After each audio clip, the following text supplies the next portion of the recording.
السلام علیکم ورحمۃ اللہ وبرکاتہ۔ الحمد للہ رب العالمین والعاقبۃ للمتقین والصلاۃ والسلام علی رسولہ الکریم۔ محترم حضرات، منہیات اسلام کے نام سے ہم آپ سے گفتگو کر رہے ہیں اور اس میں کتاب الطہارت چل رہی ہے، مطلب طہارت کے بارے میں۔ آج ہم جو بات آپ سے کرنا چاہ رہے ہیں اس میں نمبر 1 یہ ہے کہ غسل کرنے کے سلسلے میں کن کن چیزوں سے اللہ کے رسول صلی اللہ علیہ وسلم نے منع فرمایا ہے۔ دیکھیں، سب سے پہلی بات تو جو بہت شد و مت سے منع کی گئی ہے وہ یہ ہے کہ غسل جو ہے وہ کسی کے سامنے نہ کیا جائے، مطلب کہ کھلے میدان میں کیا جائے جو صراحتاً منع ہے، اور چھت کے اوپر غسل نہ کیا جائے۔ مطلب یہ ہے کہ غسل کرنے والا ایسی طریقے سے غسل کر رہا ہے کہ سطر اس کا نظر آ رہا ہے، تو یہ قطعی طور پر منع ہے۔ اچھا، ابھی جو سطر منع کی حالت ہے اس کو لوگ سمجھتے ہیں کہ آدمی کوئی ننگا ہو کر کے غسل کرے تو بھی سطر ہے۔ گاؤں میں غیر مسلمین تو چھوڑیے، مسلمانوں کی حالت یہ ہے کہ وہ انڈر ویئر پہن کر کے کنویں پر، نل پر ایسے بیٹھ کر کے غسل کرتے رہتے ہیں۔ انڈر ویئر کے ساتھ حقیقت میں پورا سطر کھلا ہی ہوا ہے، یا بعض لوگ کیا کرتے ہیں گھروں میں جو ہے وہ انڈر ویئر پہن کر کے باہر نکل آتے ہیں، اور مائیں ہوتی ہیں، بہنیں ہوتی ہیں، بیٹیاں ہوتی ہیں۔ یہ جو چیز ہے اس سے مراد یہ ہے کہ غسل جہاں بھی کیا جائے پورا کا پورا سطر ڈھکا ہوا ہونا چاہیے۔ اگر سطر ڈھکا ہوا ہے تو کوئی آدمی بیٹھ کر کے میدان میں کر رہا ہے، ٹھیک ہے، چھت پہ کر رہا ہے، ٹھیک ہے، لیکن اس کے علاوہ جو کیفیت ہے یہ تمام کی تمام جو ہے وہ سنت سے ایک دم منع ہے۔ ایک بات۔ دوسری چیز، اگر کوئی چیز کورڈ ہے، جیسے آج کل شہروں میں ہوتا ہے کہ غسل خانہ ہے، چاروں طرف سے دیواریں ہیں، تو پھر اس سلسلے میں افضل یہ ہے کہ آدمی کپڑے مطلب جیسے لنگی وغیرہ پہن کر غسل کرے، یہ افضل ہے۔ لیکن اگر ایسی جگہ پر کوئی آدمی جو ہے بغیر کپڑے کے غسل کرتا ہے تو اس میں کوئی گناہ نہیں ہے، ایسا کیا جا سکتا ہے۔ تو سب سے پہلی چیز غسل کے بارے میں یہ بات ہے۔ اچھا، ایک چیز اور بعض لوگ کرتے ہیں وہ بھی منع ہے کہ جیسے غسل خانہ جاتے ہیں، چاہے ٹوائلٹ کرنے کے لیے یا نہانے کے لیے، تو پہلے کیا کرتے ہیں کہ ازار اتار دیتے ہیں۔ اس میں عورتیں بہت زیادہ ملوث ہیں۔ حقیقت کیا ہے کہ یہ ہم لوگوں کی ایک نادانی ہے، ناسمجھی ہے۔ گھر جب ہم بناتے ہیں تو ہم کبھی نہیں سوچتے ہیں کہ اسلامی طریقے سے گھر بنایا جائے۔ ہم سمجھتے ہیں کہ نماز پڑھنا ہی اسلامی طریقہ ہے، بکیا ہم جیسے چاہیں جو کام کریں۔ حالانکہ گھر بنانے کا بھی اگر دیکھا جائے تو پورا اگر نبی کریم صلی اللہ علیہ وسلم کی سنت کو سامنے رکھیں تو اس کا پورا اسٹرکچر ہمارے سامنے آتا ہے۔ صحیح معنی میں غسل خانہ جو بنانے کی ترکیب ہونی چاہیے اسلامی لحاظ سے، بعض جگہ پر عربوں میں ہوتا ہے کہ پہلے چھوٹا سا ایریا ہوتا ہے جس میں چھوٹی سی ٹیبل رکھی رہتی ہے یا بینچ بنا دیتے ہیں کہ کوئی آدمی، اس کے بعد یہاں دروازہ رہے، یہاں دروازے کے بعد اب اس کے بعد جو پورشن ہے تھوڑا سا، اس کے بعد آگے جا کر کے کیا ہوتا ہے، باتھ روم ہوتا ہے کہ آدمی جو ہے وہ کپڑا اتار کر کے یہاں اپنا ٹانگ لے اور اس کے بعد پھر کیا کرے، وہ باتھ روم میں اندر داخل ہو۔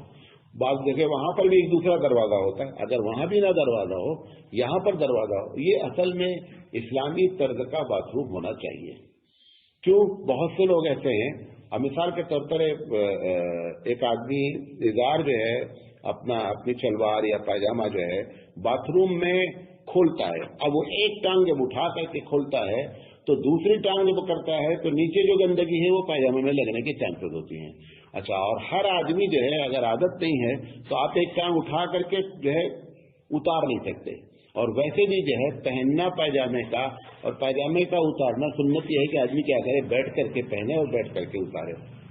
تو اس کا صحیح طریقہ تو یہ ہے کہ اگر آدمی گھر بنائے تو باتھ روم کو اس طریقے سے 2 حصے میں ڈیوائڈ کیا رہے، پہلے حصے میں وہ اس قسم سے رہے اور اس کے بعد کیا ہے پھر باتھ روم رہے۔ تو اس کے سلسلے میں اللہ کے رسول صلی اللہ علیہ وسلم نے منع فرمایا کہ باہر لوگ ازار اتاریں اور پھر جو ہے کیا ہے کمرے اس میں باتھ روم میں داخل ہوں، یہ چیز جو ہے وہ اچھی نہیں ہے، منع کیا گیا ہے۔ اس کے یہ ترمذی شریف کی روایت ہے کہ فلا يدخل الحمام بغیر ازار۔ غسل کے درمیان میں تحتاوی کی روایت ہے کہ غسل کے درمیان میں بات نہیں کرنا چاہیے۔ دنیا کے بعض علاقوں میں عربوں میں حمامات بہت ہوتے تھے حضور صلی اللہ علیہ وسلم کے زمانے میں بھی، اور اس میں بہت زیادہ جو ہے وہ بدتمیزیاں بھی ہوتی تھیں.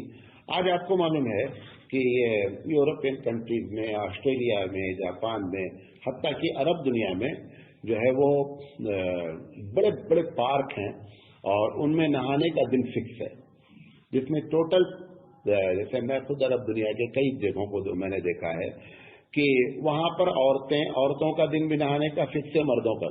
بعض ایسے بھی ہیں کہ جہاں عورت اور مرد کا دن بھی فکس نہیں ہے، اور ان کا جو گیٹ ہوتا ہے اس گیٹ کے بعد آپ کپڑے کی حالت میں داخل ہی نہیں ہو سکتے، ممنوع ہے، آپ داخل ہی نہیں ہو سکتے، اور آپ کو ہر حال میں جو ہے نا وہ سطر کھول کر کے ہی جانا پڑے گا. عورتیں زیادہ سے زیادہ انڈر ویئر پہنے رہتی ہیں اور براؤ پہنے رہتی ہیں، اور پوری سب ایک ساتھ نہاتی ہیں، اور ایک ساتھ جب نہاتی ہیں ساری باتیں بھی کرتی ہیں. یہاں پہ وہ تو تصور نہیں تھا نبی کریم صلی اللہ علیہ وسلم کے زمانے میں کہ کوئی آدمی جو ہے یا کوئی عورت، جیسے آپ کے گوا کا بیچ ہے، اس میں کیا ہے، عورت مرد سب مادر ذات سمجھیے تقریباً کیا ہے، وہ ننگے رہتے ہیں. تو وہ تو تصور ہی نہیں تھا، بلکہ یہ تھا کہ عورتیں جو ہے یا مرد جب نہائیں تو آپس میں باتیں نہیں کریں، بات کرنا درکنار ہے، سب کچھ ہو رہا ہے، لہٰذا یہ چیز جو ہے وہ منع ہے. اچھا، ایسی جگہ پر جانا بھی منع ہے، ایسی جگہ کو دیکھنا بھی منع ہے. اگر گوا لوگ کیوں جاتے گھومنے؟ بھائی گوا میں کیا رکھا ہے؟ بھائی گوا میں دو ہی چیز ہے، یا تو ننگے لوگوں کو دیکھنا ہے اور یا شراب ہے. اس کے علاوہ کوئی گوا میں ایسی چیز ہسٹوریکل چیز نہیں ہے کہ کوئی عمارت ہے یا ہسٹوریکل کوئی چیز ہے. اس کے علاوہ کوئی ایسی چیز نہیں، نہ کوئی ایسا موسم ہے کہ بہت سہانا موسم ہے. لہٰذا ان چیزوں سے مسلمانوں کو پرہیز کرنا چاہیے. اسی طریقے سے شمائل کبریٰ میں ہے کہ قبلے کی رخ ہو کر کے غسل نہیں کرنا چاہیے، کیونکہ جیسے پیشاب اور پخانے میں گرچہ صراحتاً اس پہ یہ نہیں منع کیا گیا ہے کہ جیسے ٹوائلٹ کے سلسلے میں تو صراحتاً میں نے آپ کو بتایا کہ جب آدمی بیٹھے تو قبلے کی طرف اس کی پیٹھ نہیں ہو، اس کا منہ نہیں ہو، لیکن غسل کرنے میں بھی اس بات کا خاص خیال رکھنا چاہیے کہ قبلے کی جانب جو ہے بیٹھ کر کے غسل نہیں کریں. اچھا، بعض لوگ یہ سمجھتے ہیں کہ غسل کھڑے ہو کر کرنا منع ہے، حالانکہ ایسی کوئی حدیث نہیں ہے کہ کھڑے ہو کر غسل نہیں کر سکتا ہے. اچھا، اسی طریقے سے گاؤں وغیرہ میں یا بعض علاقے میں پکنک میں لوگ جاتے ہیں اور تھوڑی سی جگہ میں پانی کیا ہوتا ہے، جمع رہتا ہے، اور اس میں لوگ گھس کر کے کیا ہے، نہاتے ہیں. کیونکہ ہمارے یہاں احناف کے نزدیک اس بات کو یاد رکھیں کہ پانی اگر 10x10 سے چھوٹا ہے، کوئی بھی پانی جو 10x ہاتھ ایسے اور 10x10 اس سے اگر چھوٹا ہے تو وہ پانی کسی وقت بھی ناپاک ہو سکتا ہے. اس کو جو ہے مائع قلیل ہم مانتے ہیں، تھوڑا پانی مانتے ہیں.